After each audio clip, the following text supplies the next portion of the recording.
Queridas familias, es un gusto poder saludarlos a través de este medio, en compañía de mis dos compañeros, Gladys Cecilia Morales Posada, coordinadora de la segunda sección, Diego León Vanegas Cano, coordinador de la tercera sección, y quien les habla, Olga Liliana Arias Galeano, coordinadora de la primera sección.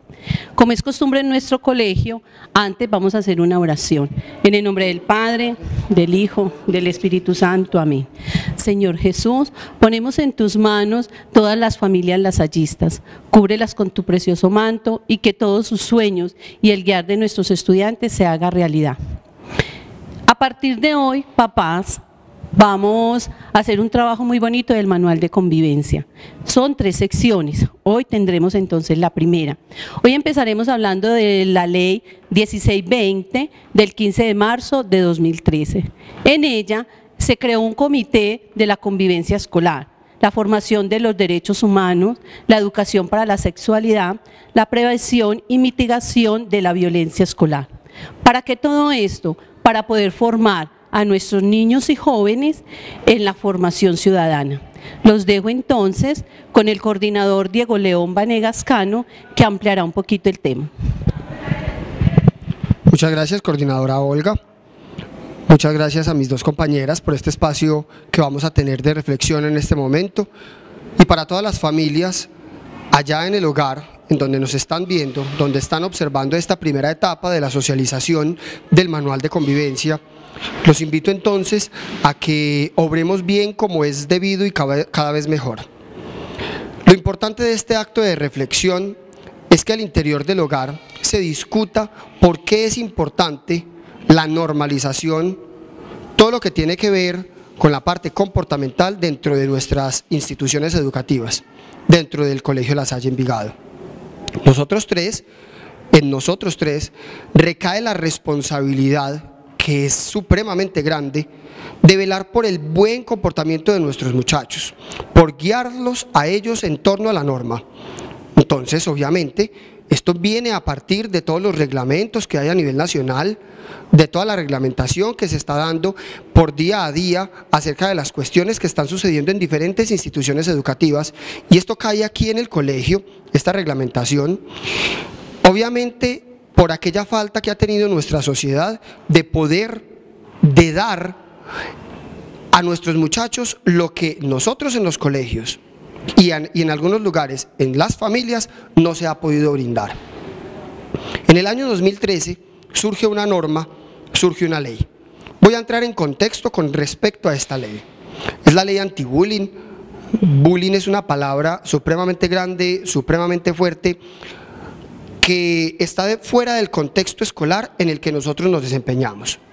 Entonces, para poder explicar un poquito por qué surge esta norma, por qué surge la ley antiacoso escolar, por qué surge la ruta de atención integral, por qué surge todo lo que tiene que ver con el antimatoneo, y entonces este tipo de reglamentación que no se da dentro de nuestro contexto, es decir, hay que aclararle a las familias, el acoso escolar, el mal llamado bullying, el matoneo, el mal llamado matoneo, no se da en este espacio escolar, aquí no se da. Pero las características de nuestra sociedad implican que desde el Congreso se tenga que reglamentar para las instituciones educativas este tipo de normas para que nuestros muchachos aprendan cómo comportarse dentro de las instituciones educativas. En ese mismo orden de ideas, la ley 1620 y el decreto reglamentario 1965 de 2013 dan esa posibilidad de reflexionar en torno a lo que está sucediendo dentro de nuestros colegios. Entonces hago un breve contexto acerca de esta norma.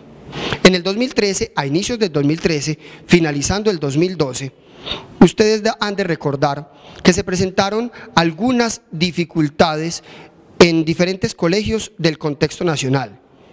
Primero, una estudiante en Bogotá toma la difícil decisión de cortar su vida, empieza la investigación en torno a ello y se puede observar que varios de sus compañeros estaban burlándose de ella, estaban haciendo estas acciones sistemáticamente, provocaron este suicidio. Eso en primer lugar. Por allá en Cali también se da este tipo de manifestaciones en un colegio, donde hay unas denuncias por parte de algunos padres de familia en torno a otros estudiantes que están maltratando psicológicamente, están maltratando físicamente, están maltratando a unos estudiantes dentro de unos colegios. Llegamos al contexto de Medellín. En un colegio, en La Estrella, sucede lo mismo. Unos estudiantes agreden físicamente a otro, incluso hasta el punto de dejarlo minusválido. ¿Eso qué implica? Hay un boom a nivel comunicacional. Los medios de comunicación empiezan a sacar a la luz varias acciones, varios acontecimientos en diferentes colegios y se empieza a preguntar desde el ámbito intelectual y desde el Congreso de la República el por qué nuestros muchachos, el por qué nuestras escuelas, el por qué el contexto educativo colombiano se está dando este tipo de acciones por parte de los estudiantes. Han dado en nosotros, papás, han dado en los colegios una gran responsabilidad: mitigar la violencia escolar.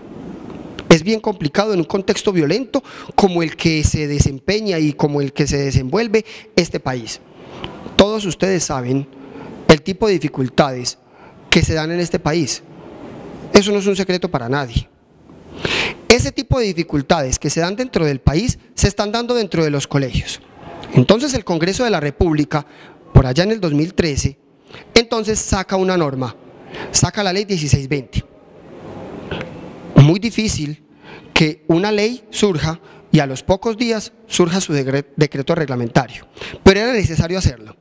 Hay una mesa nacional en donde se empieza a discutir cuáles son las acciones que se van a impartir dentro de la ley para que tengan cumplimiento dentro de nuestros colegios.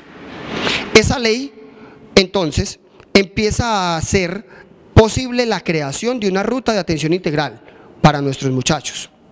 Que esa ruta de atención integral implica entonces que nuestros muchachos deben saber y aprender a convivir. Se da la posibilidad entonces de que con base en esta ley empiece a reformularse desde la Secretaría de Educación, dentro de nuestro colegio, empiece a reformularse los planteamientos internos de los manuales de convivencia. Nuestro manual de convivencia se ha empezado a hacer, en nuestro manual de convivencia se ha empezado a hacer una serie de transformaciones. Han sido paulatinas. Hemos capacitado a nuestros muchachos, hemos capacitado a nuestros docentes, algunos padres de familia, por ejemplo los del Consejo de Padres, han participado y han sido capacitados en todo lo que tiene que ver con la reformulación de los manuales de convivencia con base en la ley 1620. Dentro de las etapas de creación del nuevo manual de convivencia, del manual de convivencia 2014, se tiene entonces la participación del Consejo de Padres. Sea el momento de agradecer la participación de la presidenta en aquella época del Consejo de Padres, doña Natalia Silva, mamá del colegio, abogada de profesión, que nos ayudó en la reformulación de ciertas cuestiones dentro de nuestro manual que no se estaban dando como debían darse.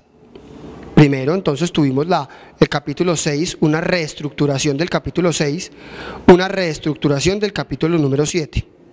El capítulo número 6, que es la normalización, y el capítulo número 7, hablando precisamente de las situaciones comportamentales tipo 1, tipo 2, tipo 3, que enmarca la ley, y todas aquellas que tienen que ver con el debido proceso, aplicar el debido proceso.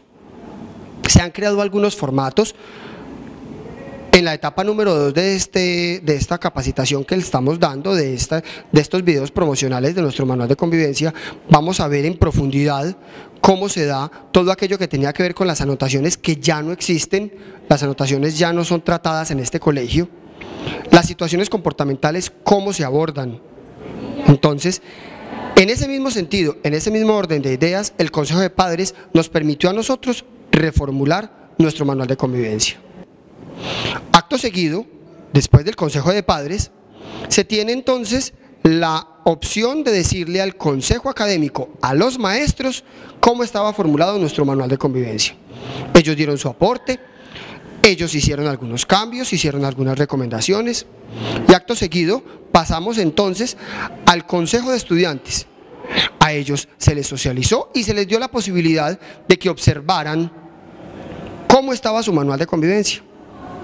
Ellos incluso fueron aquellos los que mejor participaron dentro de nuestro proceso, porque ellos precisamente son los que viven la norma dentro de nuestra institución. Para que veamos un poco de aquellas situaciones comportamentales que se dan dentro de nuestro colegio, le voy a pedir a la coordinadora Olga Liliana que nos diga algunas de esas situaciones comportamentales que se dan dentro de su sección. Bueno, con los niños las situaciones realmente son muy sencillas, pelean por un balón, por algún juguete que trajeron. Es muy sencillo el proceso con ellos, se les invita a un diálogo fraterno, se escuchan las dos partes y luego se invitan a una reflexión. Si el proceso sigue, entonces ya se citan los papás y ponemos compromisos de parte y parte. Realmente, compañeros, el proceso en la primera sección es un proceso muy formativo y muy sencillo. Desde nuestra sección en la primaria, las situaciones que comúnmente se presentan son discusiones por la diferencia, los niños tienen diferentes opiniones, entonces es ahí donde entramos los coordinadores o los maestros a ser mediadores de ese conflicto que se presenta. Se resuelven de manera muy formativa, generalmente escuchando las dos versiones y a partir de ello haciendo una serie de acuerdos donde ambas partes queden satisfechas. En la tercera sección, las dificultades que se presentan ya son de índole más juvenil, más de adolescentes. Las dificultades que se presentan en las casas también se presentan acá en el colegio. Esa forma de resolver los conflictos, las dificultades que a ustedes les da resolver los conflictos dentro del hogar, también nos da a nosotros dificultad. Porque las dificultades que se le presentan a nuestros estudiantes están enmarcadas en esa preadolescencia, en esa adolescencia y en esa juventud. La semana entrante vamos a profundizar en cómo ese manual de convivencia se hace vida en nuestra institución, cómo los valores de la Estrella Lasallista, cómo los valores que se vivencian dentro de nuestra institución se dan forma y se dan vida. Todo ello enmarcado en aquellos principios que los papás nos exigen a nosotros para que formemos a nuestros muchachos. Queridas familias, agradecemos pues la confianza que ustedes han depositado en nosotros como institución al acompañarlos en el proceso formativo de sus hijos. Estén seguros que desde nuestra institución vamos a trabajar en equipo, porque estamos seguros que trabajando de esta manera lograremos que nuestros hijos, que nuestros estudiantes nos integremos y realmente formemos una ciudad, un entorno más democrático, más pacífico y sobre todo de más aceptación por la diferencia y un manejo de conflicto adecuado. Los esperamos en nuestra segunda sesión y qué rico que estén compartiendo con nosotros.